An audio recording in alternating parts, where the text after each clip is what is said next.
ओए होए होए, मेरा ही नहीं रही गया इस वेले। ओए होए होए, मोटरसाइकिल भी चिट्टे हो गए, इन्हें की साफ करना पैसी है सारिया की। ये हमारा मोटरसाइकिल इस कोई कट पई है तो वह मतलब चिट्टा हो गया। जी दोस्तों अस्सलाम वालेकुम, उम्मीद करने हैं सारे ठीक ठाक हो। सो अज जुम्मे का मुबारक दिहाड़ा है, जुम्मे ने मुबारक दिहाड़े ने सादत नाल अज जरा खादमाबाद बारिश का फुल इम्कान है। तो इस वे चक्कर आंदी आई है, पहलू उम्मीद है कि बारिश भी होती है क्योंकि इस वे तुम तकी सकने हो उपर झार चरे वे काले चिट्टे दोए ये मिली तो काले बादल बनसन तो फिर जरा बारिश होती है। तो ये इलाके बाड़ियाँ लेतियां हुई, बाकी उधर जरा घाह वगैरह उस बाड़ी जो हल नहीं सी चलनी पी क्योंकि बारिश नहीं इस वेले जरूरत सी है। बाड़ी जरा नरम होती है तो पट्टन होती इस वे ट्रैक्टर भी जरा वो बाड़ियाँ नहीं ले सकें क्योंकि जिमी इतनी डाढ़ी है ना, उन्होंने लाइन नहीं था फसनियाँ।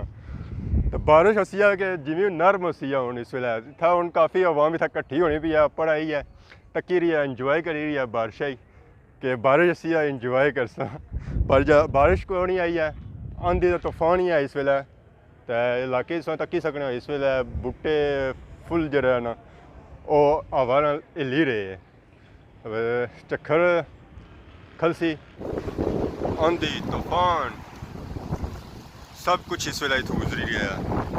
धूड़ ही धूड़ इलाके बाड़ियाँ इस वेले लेतियां वा गुत्थियाँ वगैरह सब कुछ इस वेले उड्री उड्री ना एक जगह कट्ठा ही रहा है।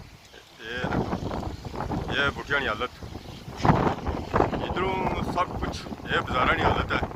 दूर उड्री तो समुद्र पहुंची गई है। वाह जी वाह, एकदम ही चक्कर आया आगे पता लगना है शाम हुई है। इस वे पेशी का टाइम है 3 बजे तकी सकने इस वे ये शापर वेला सब उड्री का उपर जाने पे आसमाना पर। वाह क्या भैया, इस वे चक्कर बड़ा आया बाजारे धूड़ ही धूड़ हो गई है। आए हाय इस वे 3 का टाइम है, लोग लाइटां बालते जाई रहे कि दिसना कुछ भी नहीं है। सारी गुत्थियाँ शापर गंद वेरा जो बाजारा ने सारा कट्ठा हो गया इतने। ये नीचा देखो शापर ही शापर हो गया बाजारे। हाँ हाँ हाँ, इस वे मूँह भी जरा ना क्रीमें की जरूरत को नहीं है क्योंकि मूँह इस वे धूड़े धोन गया। ये खादमाबाद बाजार की हालत इस वे चक्कर सुबाद। ये दरेखा ना बूटा इस वे ये भी खतरे विच ही है कि भजी ना जा। अज जुम्मे ना मुबारक दिहाड़ा है। इस वे ये उपर आसमान की सूरत हाल है, झाड़ चरे वे चिट्टे काले दोए। बारिश ने इस वे फुल चांस से इस वे बारिश की जरूरत भी है क्योंकि काफ़ी गर्मी हो गई है इलाके। जिस तक ही सकने पिछले इस वे बूटे फुल लीड़े क्योंकि इस वे चक्कर जरा वो बूँ आया हुआ है इस इलाके खासकर खादमाबाद बाजार। ये खादमाबाद बाजार है, ये पीछे बूटा लगाया उधर एक ना, बाकी है पीछे बाजार है। इस वे धूड़ सारी जी उड्री का उपर गई हुई है। इस वे आसमान भी जरा वो भी चिट्टा चिट्टा दिसना है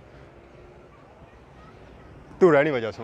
बाकी साई पिछे खादमाबाद स्कूल का ग्राउंड नज़र आई रहा उसी है, उस इस वे खिलाड़ी जो है वो सब आए हुए खिलाड़ी कम घट है तो तकने वाले ज़्यादा है क्योंकि अज सैमी फाइनल है पहला इतना टूर्नामेंट हो रहा है। काफ़ी टीमां इतना शामिल सन तकरीबन 3640।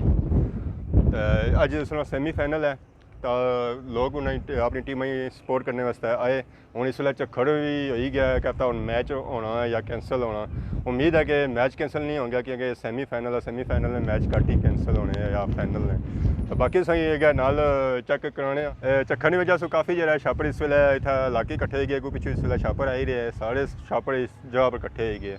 इस वे हवा थोड़ी रुकी गई है पर छापड़ जरा इस वे तकी सकने अजय भी उड्डने पे जो जाना छापड़ जरा वो इतना चीज कट्ठा होया। पहले इतना कचरा पिया था और छापड़ कट्ठे हो गए उड़ी उड़ी उधरे जाने पे। बाकी इधर बकरियां चारा करी रही चारा करने मसरूफ हैं इस वे तूत ली रहा। बाकी पिछा पलाइया ने बूटे इस वे ਝੱਖੜਾਂ ਵਿੱਚ ਅਸੂ ਕਾਫੀ ਹਲੀ ਰਿਹਾ ਇੱਧਰ ਬਿਜਲੀ ਵਗੈਰਾ ਵੀ ਚਮਕਣੀ ਪਈ ਹੈ ਉੱਪਰ ਅਸਮਾਨਾਂ ਤੇ ਇਸ ਵੇਲੇ ਧੂੜ ਹੀ ਸ਼ਾਮਲ ਹੈ ਵਿੱਚ ਇਸ ਲਈ ਬਾਕੀ 4 ਘੰਟੇ ਜ਼ਿਆਦਾ ਧੂੜ ਹੀ ਹੈ ਇਹਨਾਂ ਵਿੱਚ ਕਿਉਂਕਿ ਸਾਰੀ ਧੂੜ ਜਿਹੜੀ ਆ ਉਹ ਜਿਹੜੀ ਤਾਂ ਉਹ ਉੱਪਰ ਚਲੀ ਗਈ ਹੈ ਇਸ ਵੇਲੇ ਮੌਸਮ ਸਾਫ਼ ਸੀ ਹੈ ਹੁਣ ਥੋੜ੍ਹੀ ਝੱਖੜ ਘੱਟ ਹੋਇਆ ਤਾਂ ਮੌਸਮ ਸਾਫ਼ ਹੋਣਾ ਪਿਆ ਆ ਇਸ ਵੇਲੇ ਹੁਣ ਕਣੀਆਂ ਵੀ ਲੱਗੀ ਪਈਆਂ ਇਸ ਵੇਲੇ ਤੇ ਜੁੱਲੇ ਆ ਅੰਦਰ